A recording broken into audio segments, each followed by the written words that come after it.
Oke, jadi kita akan ngobrol-ngobrol soal profesi perfilman. Jawabannya santai-santai aja dan spontan.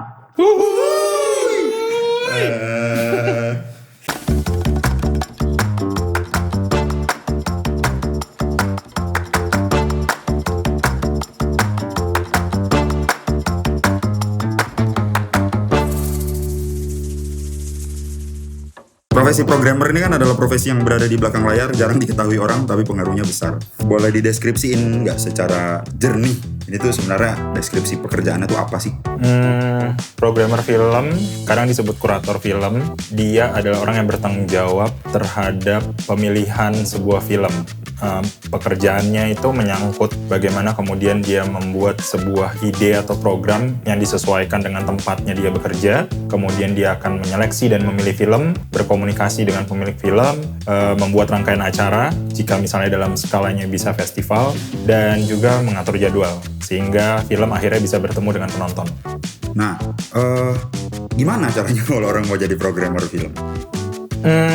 Paling enggak sih sebenarnya berkegiatan dulu di pemutaran film, atau misalnya menjadi relawan, kemudian berjejaring, tidak hanya dari teman-teman komunitas atau sesama programmer, tapi juga dengan pemilik film dan semua elemen yang berkaitan dengan film. Atau ada langkah berikutnya, membuat festival sendiri atau kegiatan pemutaran sendiri, atau bekerja di bioskop. Kalau kita bicara soal skill set gitu, kira-kira skill set apa yang dibutuhkan oleh orang agar dia bisa jadi programmer film yang baik?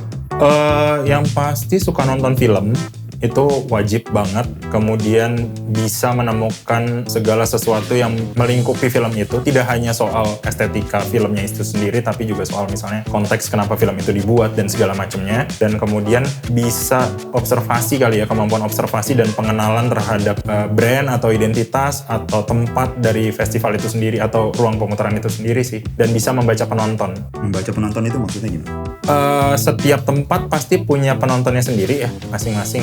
Misalnya ruang A atau festival B itu penontonnya belum tentu sama tuh, jadi ada kemungkinan berbedanya. Nah di situ yang kemudian kita bisa lacak dan kemudian disesuaikan sama pemilihan film yang akan kita buat.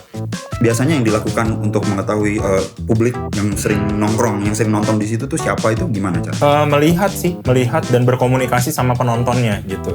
Kita bisa secara kasat mata, makanya tadi kemampuan observasi itu jadi penting, tapi juga kemampuan analisis berdasarkan misalnya ada catatan-catatan demografis, ada catatan-catatan yang lain yang kemudian bisa dilihat atau dinilai gitu atau dianalisa oleh si programmer kemudian untuk menyesuaikan dengan pilihan-pilihan programnya. Jadi katakanlah misalnya sebagai contoh gitu ya, misalnya katakanlah ada di ruang A gitu, kemudian kita menyelenggarakan beberapa pemutaran film gitu. Misalnya kalau kita mau berangkat dari kuantitatif gitu, kita akan bisa melihat film mana yang kemudian itu banyak penontonnya dan seperti apa tipe penontonnya. Bisa dicek misalnya dari buku pendaftaran kah, atau misalnya pendaftaran member kah. Kemudian kalau misalnya tidak bergantung pada kuantitatif, respon mana yang kemudian bisa kemudian mendukung pemutarannya. Tidak hanya harus saat itu juga, karena mungkin akan sangat berpengaruh terhadap penjadwalan, posisi tempat gitu ya, posisi tempat di mana ruang atau perhelatan itu diadakan gitu. Menganalisa juga jadi penting untuk menambah kemampuan programming sih sebenarnya. Parameter keberhasilannya seperti apa, Mat? Jadi seorang programmer itu kemudian, wah gue berhasil nih, itu ketika apa? Yang pertama kalau kita misalnya bisa lihat itu pendapat dari orang-orang gitu ya, based on kritik gitu. Apakah festivalnya, kemudian komposisi film, program dan filmnya, apakah itu sudah sesuai dan cocok gitu oleh masing-masing pandangan orang. Yang kedua soal attendance atau occupancy rate biasanya. Apakah kemudian itu secara persentase biasanya dihitungnya apakah itu sudah baik atau belum. Biasanya kecenderungannya di angka 25-30% itu standarnya gitu ya.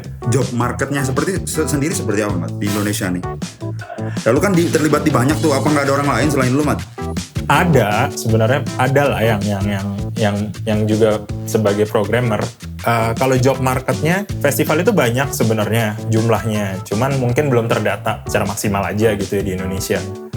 Atau belum mendapatkan kesempatan yang dalam skalanya mungkin lebih besar gitu. Biasanya memang festival-festival ini kan di dalam ruang-ruang yang tersendiri gitu ya, tidak sebesar itu gitu. Misalnya berdasarkan demografisnya aja atau geografisnya aja gitu. Jadinya ya mungkin terlihatnya terbatas gitu. Padahal sih sebenarnya lumayan cukup banyak gitu orang yang memilih film, karena praktis bisa dihitung aja kalau misalnya ada beberapa pemutaran di Indonesia atau di dunia, di situ pasti ada programmernya gitu, dan belum tentu orangnya sama. secara personal nih, apa sih asiknya sebenarnya pekerjaan ini? Apa ya? Bisa nonton film duluan. Yang paling seneng, paling nggak buat saya, itu adalah bisa mempertemukan film dengan penontonnya. Memberi kesempatan film untuk bertemu dengan penontonnya. Penonton mendapatkan sesuatu dari film, dan pembuat film kemudian bisa men-share sesuatu, bisa mendistribute sesuatu dari filmnya. Nah, kita tuh posisinya di tengah gitu. Jadi kita comblangin kali ya, ibaratnya mencomblangi antara si pembuat film dan penontonnya gitu. Dan itu yang paling saya seneng sih gitu. Apalagi ketika misalnya penontonnya belum tahu ini film apa, pembuat filmnya juga baru, dan itu diberi kesempatan keduanya untuk bisa bertemu. Nah, itu yang paling seneng banget sih sebenarnya. Tuh. Oke, thank you. Thank you.